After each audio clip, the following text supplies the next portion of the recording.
Open the pod bay doors, please, pal. All right. You're gonna need a bigger boat. Oh, I'm sorry. Did I break your concentration? Look at the coast. We get together, have a few laughs. A Movie Odyssey with Brad Patello and Gus Trout.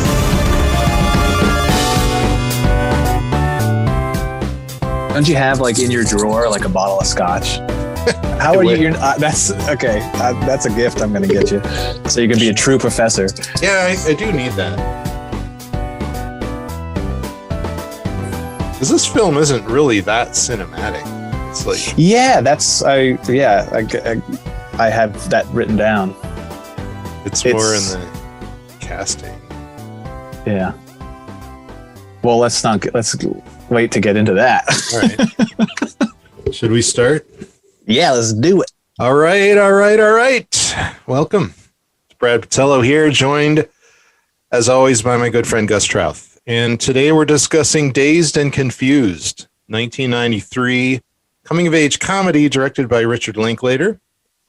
I guess since this is my pick, I'll start with the overall impressions. I've seen this movie way too many times. I saw it in the theater when it came out. I was 20. And I don't know, I almost had like burned myself out on it, actually. It's definitely in my top 10. But after it came to video, I got, first I had it on VHS and then I got a DVD of it. Laserdisc. I had it on Betamax at one point too. It was just, I watched it so many times that I kind of burned myself out on it. And I hadn't gone back to it for a while. This Criterion collection, by the way, I brought it in here, but, well, I showed it to you last awesome. time.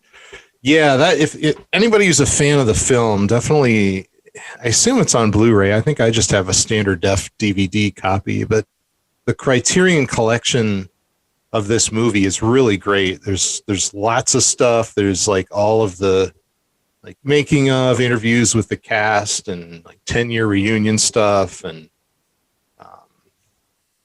all of the screen tests of all the characters, and really good. A lot of stuff on there. I didn't really look up too much trivia on this one, but is this like a first for like almost all of these people? First like real feature film? Most of them, yeah. I mean, like Adam Goldberg and mostly McConaughey. Like McConaughey's, there's maybe he had something else in there. McConaughey was in a beer commercial. Ben Affleck walked off the set onto this set.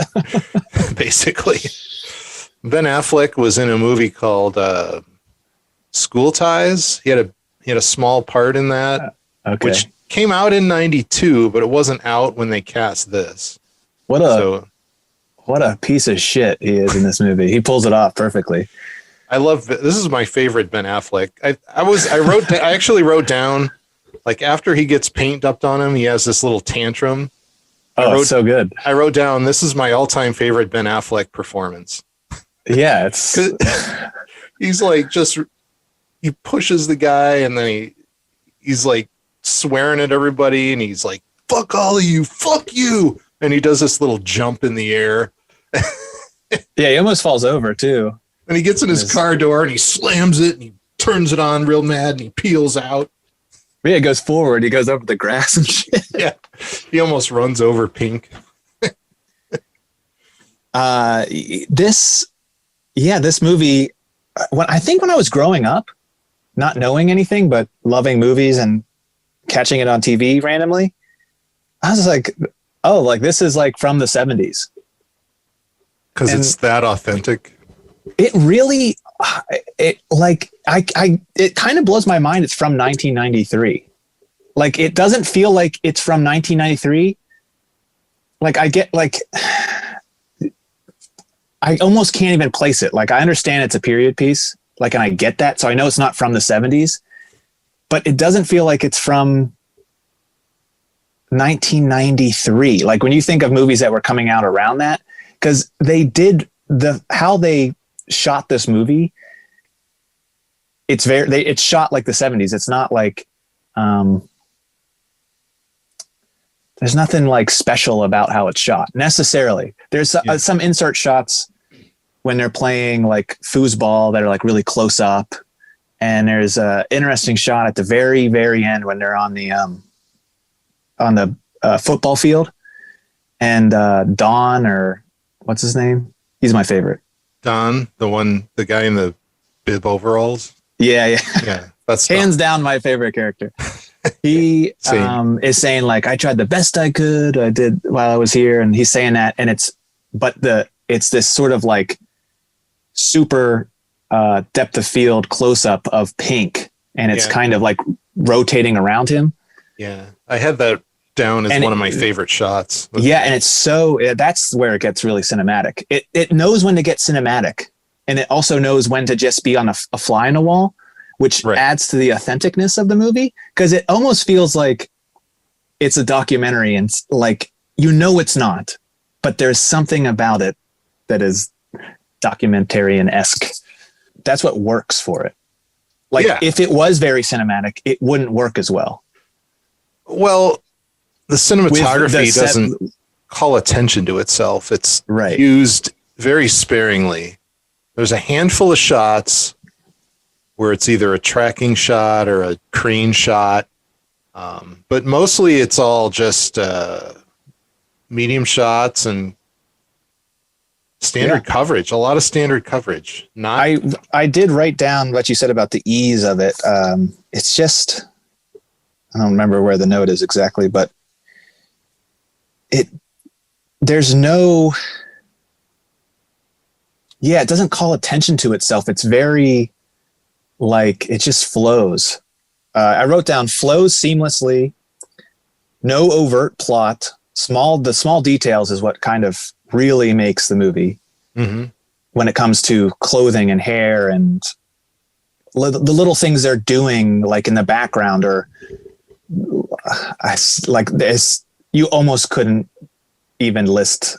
It would be the longest list ever. Like, just how they're in the shop making the paddles, and the guy, like the teacher's sleeping, and all of that. And then I also wrote relatable slices of life. It's just, even though it's in the 70s, I didn't grow up in the 70s. I'm 86. Like, it's so relatable. One of the characters in the movie, you either were or can point, I know who that guy is. Yes, exactly. There's so many spot on archetypes of like kids in high school. But there's not the overt, like, okay, there's one guy that's an asshole, but you can almost like understand why he's an asshole. And I like when Pink says that he's a good guy to have on your side. Yeah. Because there were people like that were just like viciously mean, but I'm sure that Ben Affleck's character is like, had a shitty home life, I think that's how he played the character too. Or he's like a rich kid and barely knows his parents. Ben Affleck later said that he played the character as like somebody who was afraid of his father. Yeah. And that's kind of where he gets his mean streak from. But even like the mean quote unquote characters have appeal, Well, like Don, he is like, when he goes with Mitch to get the beer, he's like, oh, don't worry, I'm going to pay for it. Like, but just follow my lead, like, but he also like pretends to punch that one nerd at one point. I love that shot where he's, he does like a fake punch on the guy. Yeah. There's and the guy really like flinches. Yeah. There's a really good edit there in the cut in the motion where they're like Linklater or whoever was paying attention to where the guy's arm was holding the door open. Oh yeah. Cause it cuts around to the other side, and he's reverse. He's like doing the same action. Like he's pulling back from the fake punch. Yeah. Well, I mean, this was a little ahead of my time too. This is kind of in that vein of like nostalgia for 2 decades ago, whenever it was in the 70s, there was a bunch of 50s nostalgia with like Grease and Happy Days, and Right. in the 80s there was a bunch of 60s nostalgia. There was definitely a wave of 70s nostalgia in the 90s, and I don't want to say this movie kicked it off, but you know, it was definitely part of that, and it kind of came in early. Like where you're seeing now, like 80s nostalgia is like so played out. Yeah. It's to the point where I see something that takes place in the 80s and I'm just like, oh God, really? You know, you had the 3 seasons of Stranger Things, then you got that would be the one I think that I think they did a good job in Stranger Things. Oh yeah, no, I love Stranger Things, but then it was the American Horror Story season, and then it was like this Wonder Woman movie, and it's just like we get it, you know, malls and Cyndi Lauper and arcade games. Yeah. Right. Well, then somebody makes a short animation about stop motion animation. Yeah. What kind of a nerd would do that? Have you seen Midnight in Paris? Basically, it's a Woody Allen movie. Luke Wilson gets drunk and lost in Paris, and at the stroke of midnight, like an old timey car pulls up next to him, and all these like, you know, 20s people with the champagne and champagne goblets and stuff. They're like, get in, come on, you know, the night is fresh. And he gets in this car, and it magically, it's very magical. Just, it's like all of a sudden he's just in the 20s, and that's the magic of it in the movie is like this, whatever this weird little time pocket is in Paris at midnight takes you to like whatever you're most nostalgic for. So it's like what he wants to, it's where he would want to go. Oh, and where I'm saying is for some weird reason, I want to go to the 70s.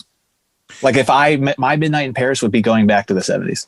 There was something like great going on with hanging outside, and I don't know. There was everybody had ripped abs. Good rock and roll music. Yeah, great music, good movies. Good movies. The costumes in this too are just oh my God. Like it's so authentic. That's no other movie has ever. I'm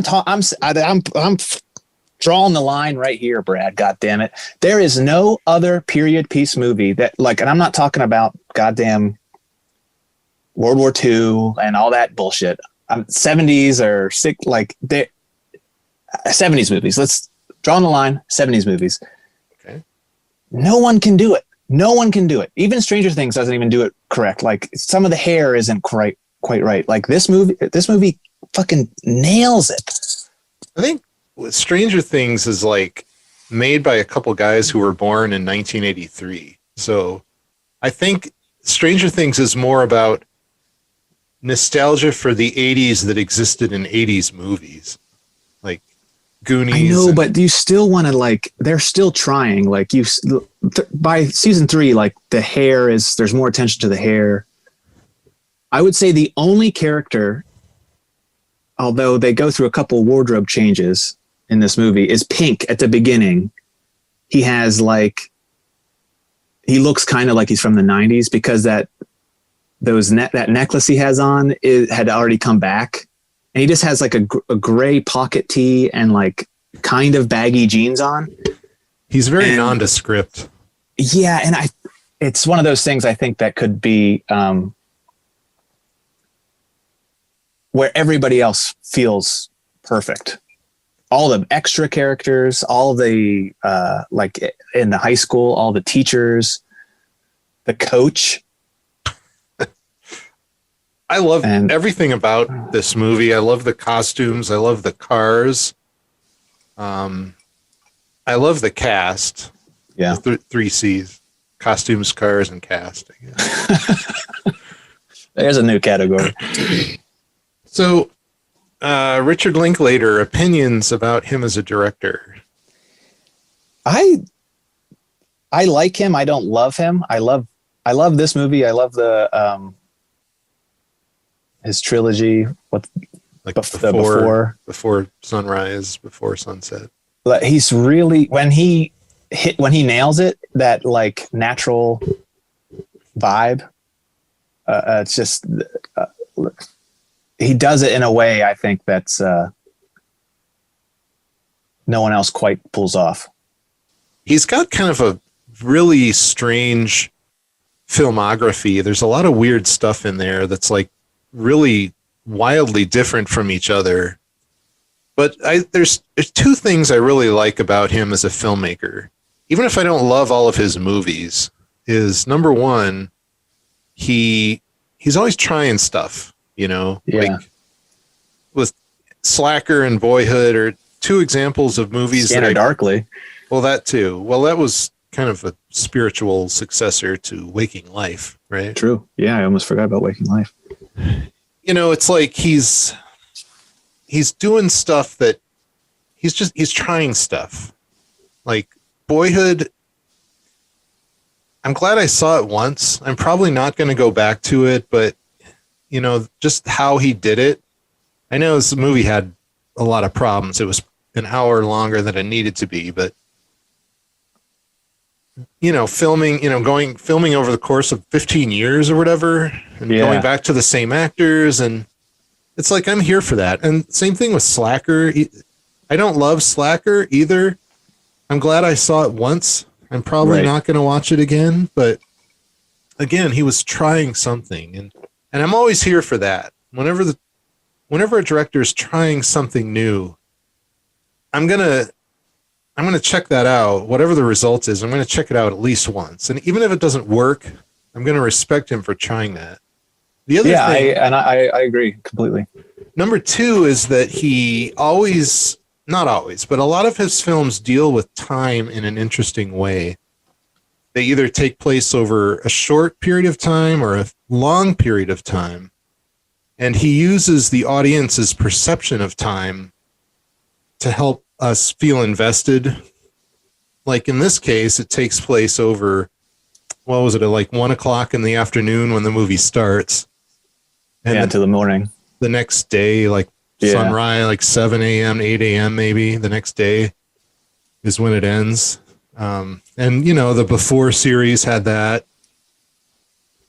And that was sort of like the precursor to Boyhood, with the idea of like coming back and meeting these characters, you know? Yeah.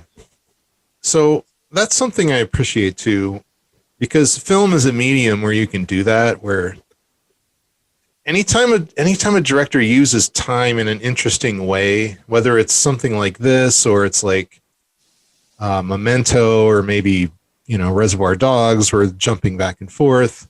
Yeah. Anything like that, I'm always intrigued by, because time doesn't have to be linear in your film. You know, you can. Yeah, Tarantino just was killing it with Reservoir Dogs, and I know he kind of does it in a lot of his movies, if not all of them. But Tarantino plays with time a lot too in his movies too. So that. But Reservoir Dogs and Pulp Fiction, just like how they flow, we're definitely have to do those. Yeah, for sure. Where are you at on Waking Life? Are you a fan of that? I don't think I've ever seen it all the way through. Okay. It's just one of those movies that I think I need to actually, I never gave it a chance, kind of thing. Somebody was watching it maybe in college, and I was watching it and just maybe not in the mood to take in something quite like that, where I obviously like, you know, the animation aspect of it and respect that. Those poor bastards, especially. I remember watching behind the scenes on the making of Scanner Darkly, and I was just like, oh, this is miserable. Scanner Darkly is even tighter. Like, oh yeah, the animators on Waking Life were given a lot more freedom, and it made more sense for the piece. Yeah, made sense to the story. Yeah. Something interesting happened with that. I remember when Waking Life came out, it was like 2001. I was a grad student in Savannah. And, everyone in my class was talking about it. They had a screening at the theater. And for about 10 years, I would occasionally show it to a class, an animation class. And every time they always were blown away by it. last time I showed it was maybe 2 or 3 years ago, and the class pretty much universally hated it. I don't know if like some kind of cultural switch went off where the philosophy doesn't work anymore. I don't know. Maybe. Well, Alex Jones is in it. Yeah. Which I never realized. Really? Yeah, I don't know if you haven't seen all the three. He's I haven't seen it. Yeah. He's in a car and he's like ranting into a microphone, and he's got speakers on his hood or something. Yeah. And I saw that movie probably dozens of times, and I never realized it was him. I mean, in 2001, nobody knew who he was, right? Right. But yeah. And he wasn't completely as bonkers as he is now. I would hope not.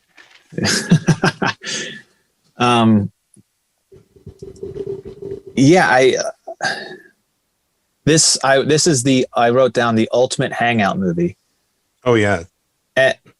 I also wrote down that it has a lot of similarities with American Graffiti. Yeah, he pitched it as that. That's how he sold it to the studio, as like right. American Graffiti for the 70s. Right. I wrote American Graffiti in the 70s with less of a plot and more natural vibes. Like the further you take the plot out, any kind of plot device. Because what's the plot? It's the end of school. They're trying to, the younger kids are running, the new freshmen are getting hazed. So there's a little bit of that going on throughout it. And then there's the party that gets canceled. Well, it's like and then there's the whole thing with the signing the paper about like not drinking and fornicating or whatever. I think that's kind of the main conflict is that paper. Right. Because whatever plot, it's 3 acts. Act 1 is hazing. Act 2 is cruising. Act 3 is the party at the Moon Tower. Yeah.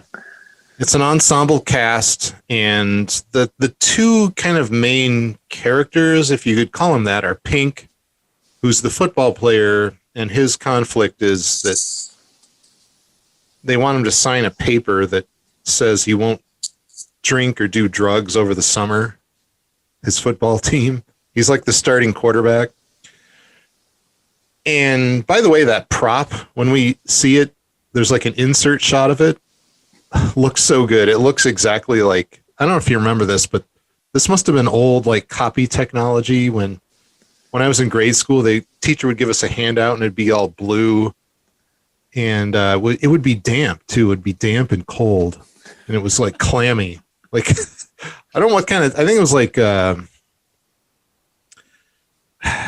photostat technology or something. Really crude copy technology. We used to say "cold off the presses" when a teacher would give the class a handout. And it's like kind of cold and clammy. The paper he's given looks exactly like that.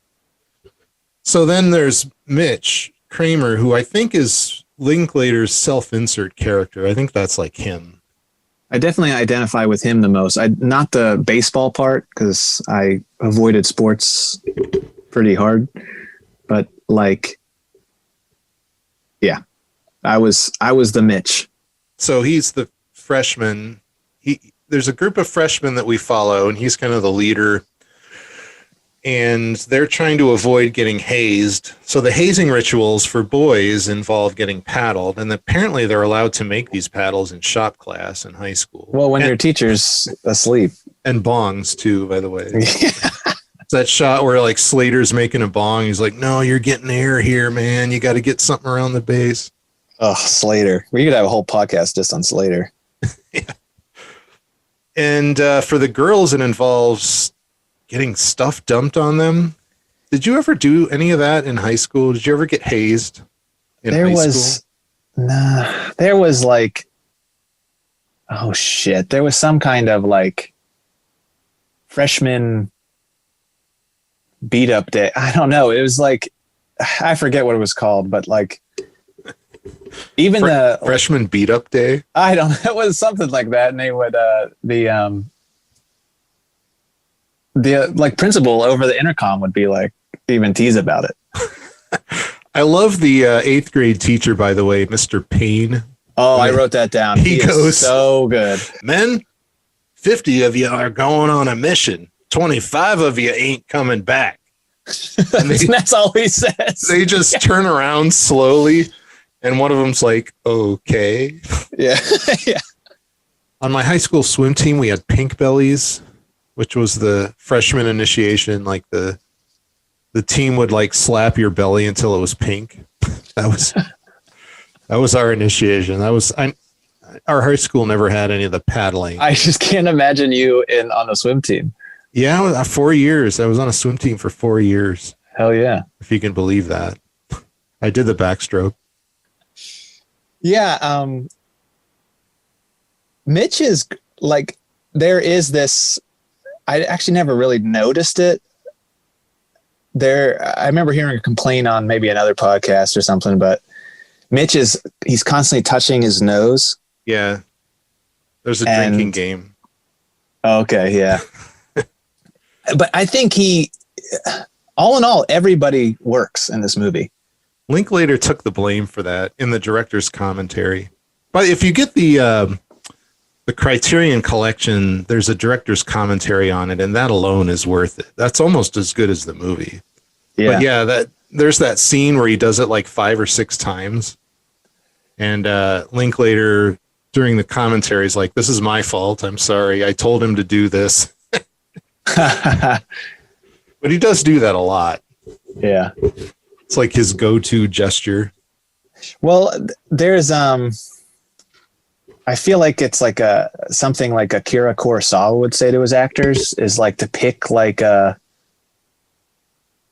of have something like a gesture that you repeat all the time. Like in Seven Samurai, the one guy, the rogue samurai guy, he's always like does this like shoulder thing all the time. So I don't know, maybe he was pulling from that. I don't know. I think he said he saw him do it once and he was like, oh, that's good. Do that again. Yeah. And then he did it like 5 more times in the same shot. Well, speaking of all these young actors, there's really long takes. That's really true. long takes. Yeah. I mean, the actors are given a chance, and the cast of this movie is just lightning in a bottle. The cast is so good. Yeah. I mean, what other movie can you think of where this many people who it was their first movie and then later went on to be big movie stars? Do you know what one is slightly surprising? It's newer, is Scott Pilgrim. A lot of those guys, I know, not Michael Cera, but a lot of those people weren't necessarily in like a lot of movies yet. And like as that was being filmed, they were maybe getting picked up for like Parks and Rec with or. Oh yeah, Aubrey Plaza's in that. Yeah. I have to go back to that. I haven't seen that one in a while. Oh, I love that movie. We could do an episode a million times. Yeah. But gosh, so many. All right, I got the IMDb here. Real quick, what was the drinking age in 1976 in Texas? Apparently, it was 18 because. Okay. Remember, Mitch goes to buy beer and. Hell, but I wasn't 18 until because the guy. Yeah, okay, yeah. I didn't look that up. I assumed it was right. There's one line in there about how, like Don couldn't buy beer because one of the girls asks him, which one of your friends bought you beer? Right. But I don't know. I think they're just getting beer. Like the guy sold it to Mitch, who looks like he's about 12. So some that of my guy is great. He's selling booze and cigarettes to a pregnant woman and advising her to eat well. And it's very important that young mothers get a lot of calcium. Yeah, that's like the most 70s thing ever. That's definitely a little jab at the 70s. Well, I think there's a few of those where it's like, oh, this wouldn't fly now. Overt. Yeah. Yeah, like, I think even McConaughey's line about picking up high school girls. Yeah. The thing is, though, there is always in the background, or there's somebody saying like, oh, like you're gross, or like, oh, you went too far, man, or something. There is like a, like Dawn is whenever the girls are getting hazed. That's maybe my least favorite scene is when the girls are getting hazed. Yeah. Oh, you bitches. I don't know. Something about it just doesn't play well to me. But they bring a girl to Dawn and Pink and Slater. Yeah. And he makes a joke about like, do you swallow or something? And just like Slater's like, oh, that's so gross. Like, fuck you, man. Like, which is, the correct way to like. She calls him an asshole. Yeah. Like, so they do kind of cover their bases a little bit. And it is, unfortunately, that's how, kids talk, Well, yeah, there's a lot of those just, it was a different time things. I mean, the teachers, just some of the attitudes. And the one teacher is awesome. She's like super progressive. Oh, that bit she does about as the like, kids are filing out about slave owning white men not wanting to pay their taxes. Yeah, there's great stuff. I love when Slater's going off about like the aliens. Yeah, that scene is like, that whole speech is like intercut with other stuff too. Well, that's the great thing about this movie is how it doesn't dwell necessarily on anybody. It skips around really well, like effortlessly. Yeah, you spend a little bit of time with some characters, just long enough, not too long. Usually there's some kind of punctuation at the end of not even necessarily. I'm just thinking of like, Mike saying, I want to dance. And then they cut away and yeah, just a little, I don't know, like a little joke or some little bit that kind of break whatever it is. There's the perfect amount of awkwardness in this movie too. Like, yeah, I wrote that down. I wrote that there are moments that are awkward, but not to a level that I'm like cringing at and I want to like flip the channel is usually, or like look at my phone. It's like, it fits. It's believable. Yeah. Cause they're like kids, especially when like Tony and Sabrina, I think, or who's the girl that he kisses in the end? There's like a conversation.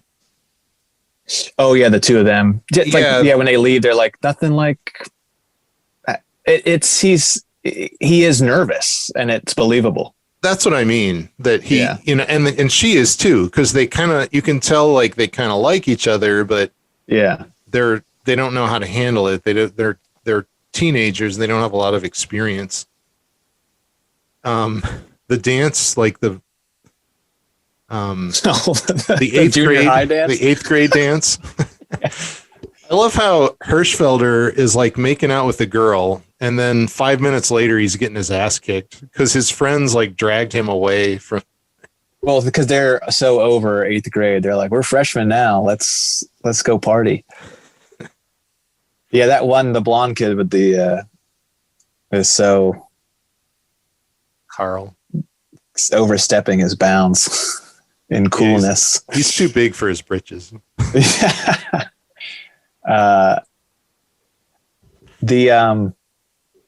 I think my favorite scene in the movie,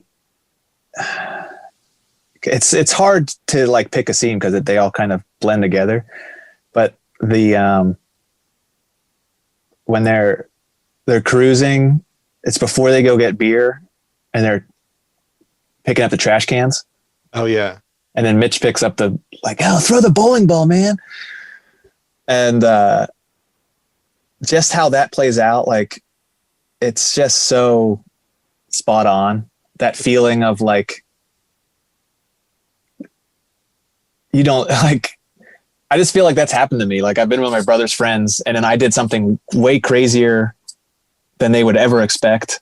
And I'm surprised, they're surprised, and they like love you. And then there's this long pause where everybody's trying to process it. And then everybody just breaks into laughter. Like, but that whole scene, and then they get pulled over by the guy. Did you break my mailbox, and he Like, pulls the gun on him, and it's like shooting at him too.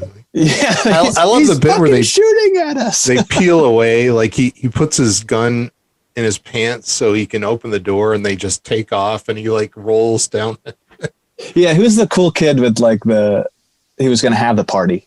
He's driving. Pickford.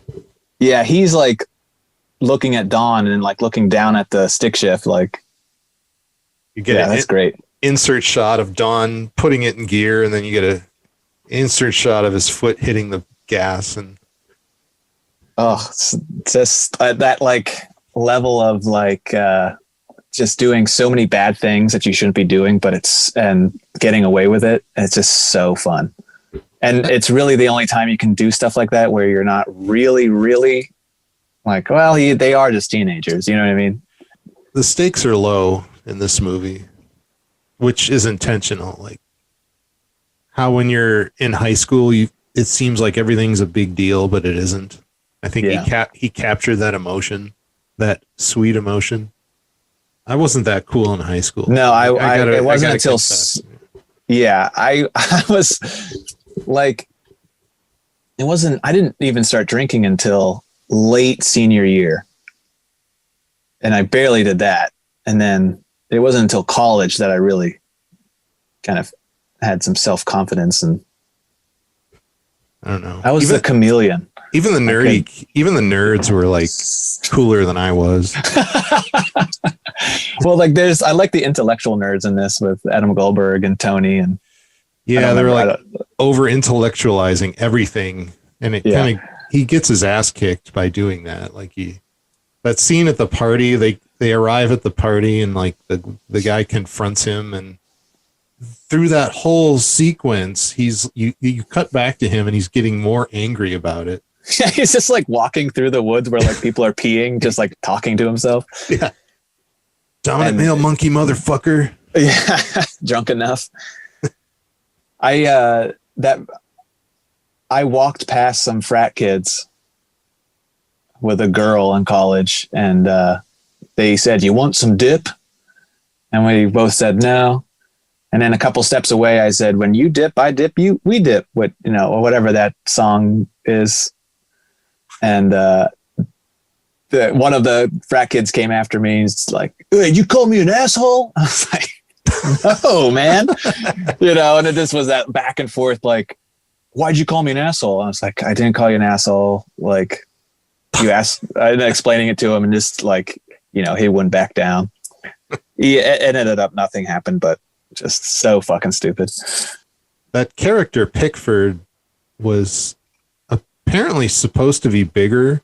Like the role was supposed to be bigger, but I guess the actor Sean Andrews wasn't getting along with anybody, and like he just wasn't gelling with the rest of the cast, so he was kind of written out, and Wooderson's role kind of replaced him.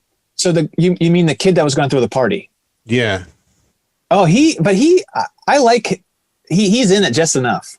He's good too. I like the part with his dad and the beer, and he was supposed to be in the scene at the end of the film where they're smoking weed on the football field. That was supposed to be him instead of Wooderson. Oh, like halfway I knew kids like that too, that they were like the super fucking cool kids, had a cool girlfriend, and were super rich, but like acted like they weren't. Mila Jovovich. Yeah. I think this is her first movie. She has 5 words. She says 5 words in this movie. But you remember her. Yeah. You remember everybody. That's why it's so impressive. She's the first person you see. Like, you see a close-up of her rolling a joint. Well, let me just go through here. Jason London, Joey Adams, Mila Jovovich, Rory Cochrane, Adam Goldberg, Tony Rapp, Cole Hauser. He's been in a bunch of stuff. Ben Affleck, of course. Parker Posey. Yeah. Yeah, she's good. I'm just trying to think of another movie where that happened, where they had a unknown cast that just made an unbelievable movie, and then they half of them went on to be huge.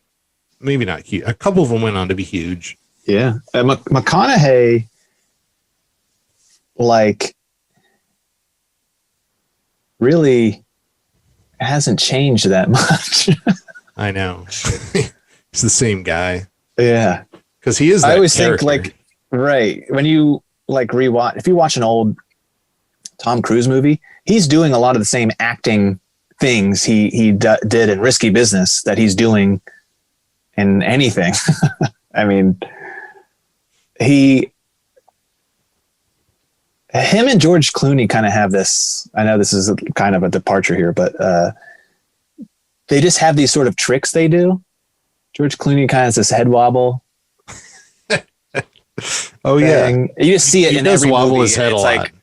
all right, well, like Tom Cruise just did his weird like double take look thing he does, or just how he might deliver a line.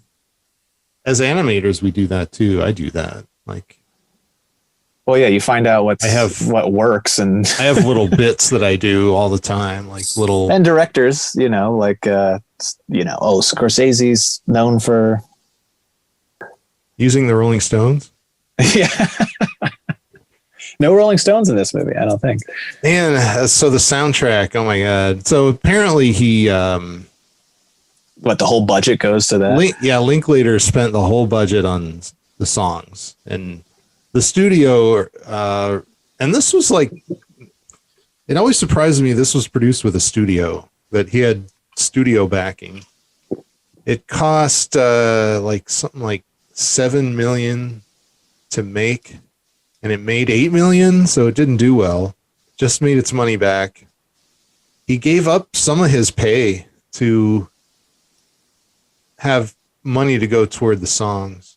A lot of directors, I was listening to Guy Ritchie talking about a lot of his first movies, just like no money.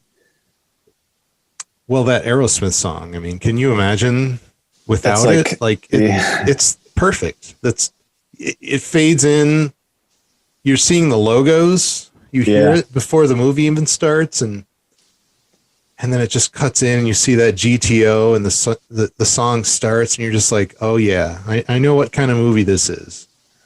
This is perfect. The music is perfect, and the Aerosmith song, I think, was the most expensive thing in the movie. I believe it. $80,000 or something, and then Jesus. number 2 is the Dylan song, and then yeah, which neither of those, which is so like that's not. I don't know. It's a good That's anthem great. for Wooderson. It's like, Oh, for sure. Yeah, I love that, seeing him coming into the bar. I have that as one of my favorite shots. The tracking shot of him, Pink, and Mitch walking into the Emporium, and the Dylan song is playing, and it's like slow motion. It's perfect. Yeah, he's got his cigarettes rolled up in his sleeve. But apparently the studio really wanted to have covers. I guess he wanted a Zeppelin song, but they wouldn't. Jimmy Page said no. Huh. So they went with Foghat instead, which works. I think the Foghat song's fine there. It's all perfectly placed. I mean, this movie to me is, I'm sure, for what he was working with, I mean, it's as good as it's going to get. Well, apparently he was also very strict about, they give a date at the beginning. You see a title card at the beginning. It's like May 3rd or something. And the song had to come out before that. Yeah. If a song came out later that year, he wouldn't use it because it. Oh, Yeah. Apparently he also made, after the casting, he made a mixtape for each cast member and was like, this is the music your character listens to. Holy shit. That took him like a month. Even the way the music is used, even in little moments, like when they're driving to the junior high, in Benny's truck, and he's got Deep Purple on. Yeah. And it's just real quick. You don't hear much of it. It's just he's got it on his radio, like he's listening to it. And then when he turns his car off, it stops, like it was on his radio. Just little moments like that. The characters are listening to it, but then it also segues into the next scene. Right. It's like a throwaway. which doesn't like go like, oh, 70s, 70s, 70s, you know, like, look, oh, like where like that's where 80s or these nostalgic 80s shows and movies these days are so in your face. Oh, I know. So there's a lot of ADR, since we're talking about sound and music. There's a lot of ADR, more than I had realized. And some of that's the best bit. Like there's some really good ADR bits. Like in the shop, you hear Slater say something about how you can't listen to John Bonham's drum solo on Strong Acid. There's like a little line there. And then in one of the classrooms, you're blowing my mind a little bit right now. It's so well integrated that I wasn't even thinking about picking up on that kind of stuff. Well, I noticed it. Matthew McConaughey's famous "all right" line is ADR. Yeah, that's when he's just in the car. It's like you don't even see him in the car. Yeah, they're rolling in. It's wide like shot, a crane shot. Yeah, and the camera's way back here. If you look, he's clearly not speaking. Yeah, because you can see him very small in frame, and they have an entire conversation. There's like a whole scene that sets up the Aerosmith tickets. They're like, "Are you going to get Aerosmith tickets?" Yeah. Oh yeah, you're driving into the city. Yeah, and that sets up the kind of the stakes really, because the whole movie's about whether they're going to get Aerosmith tickets at the end, really. I mean, that's what it's implied that Pink chooses that over, signing the pledge. So that's his resolution of his character arc. It's about being true to yourself, really, I think. Yeah. His arc is about that. Oh, that whole arc about the paper, there's little bits where it comes back, and it's barely there. It's like this thread that just sometimes shows up. My favorite one is when he's talking to this older couple. You remember that scene? It's like right after the baseball game. Yeah, after the baseball game, like the other. You're gonna throw in 2,000 for us? Yeah. That arm. Yeah.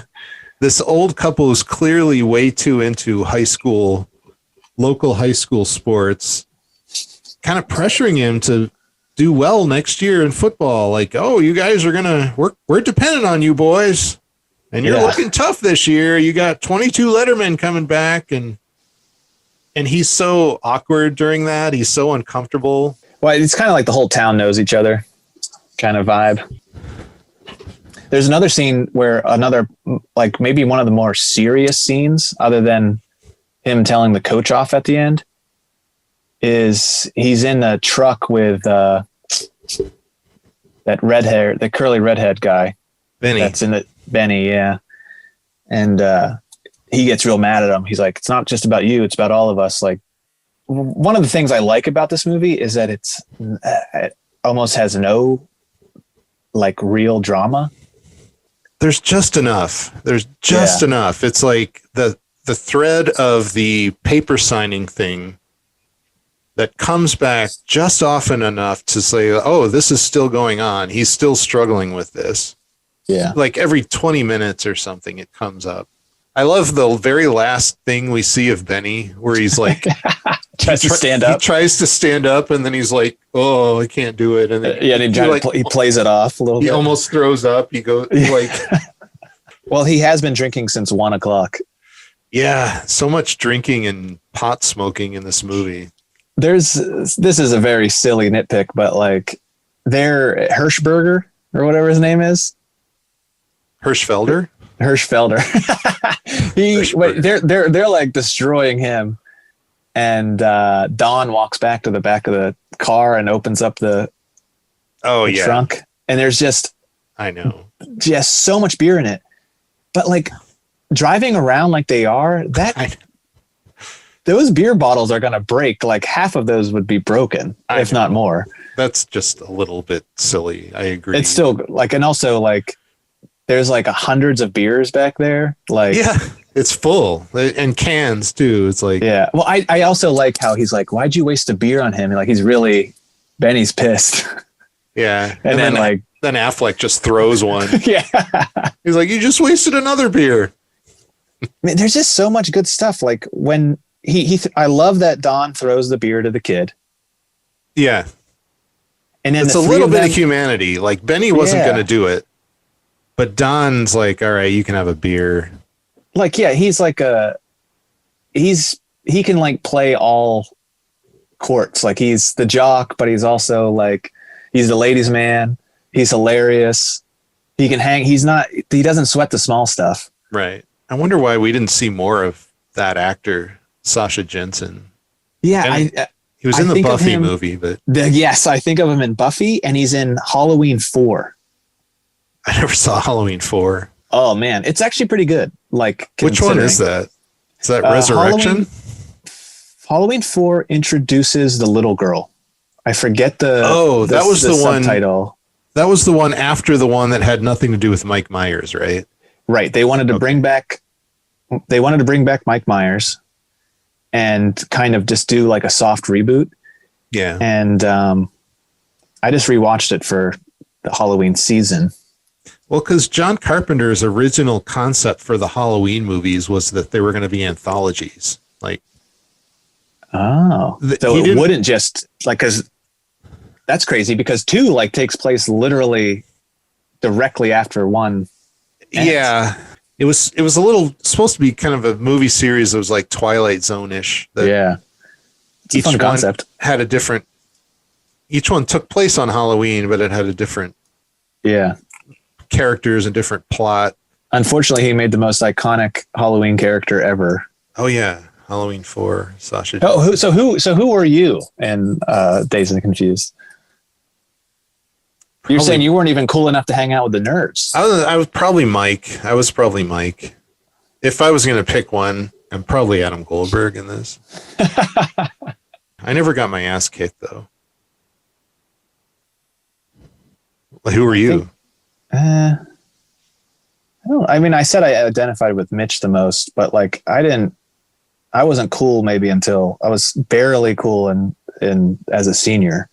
We just didn't do that much of that in high school. I think I got drunk the first time I was like a senior probably. Yeah. And then I kind of cut loose more in college. I don't know if the kids today I think are different than you guys were. They don't. None of them. I'm always with our interns. I'm always like, all right, like do a keg stand, you know. They're like going home and watching some anime series, which is fine, but like, come on, you're in college, get crazy. Yeah, that's what I keep telling them. I don't want to like overtly. Yeah, I can't like say go get drunk, you know, but it's like, come on, enjoy life a little. You're young. This is your time. Your body's in its prime. Your mind is in its prime. You can have fun. And there's no like, all you have to worry about is like getting up for class and doing okay in class. And hopefully you're doing like particularly well in your major, but like stakes are low. The original concept of this film was going to be a bunch of guys in a car driving around, listening to ZZ Top's Fandango album. That was going to be the whole movie. Well, I'm glad it's not that. 2 of those songs made it onto the soundtrack though.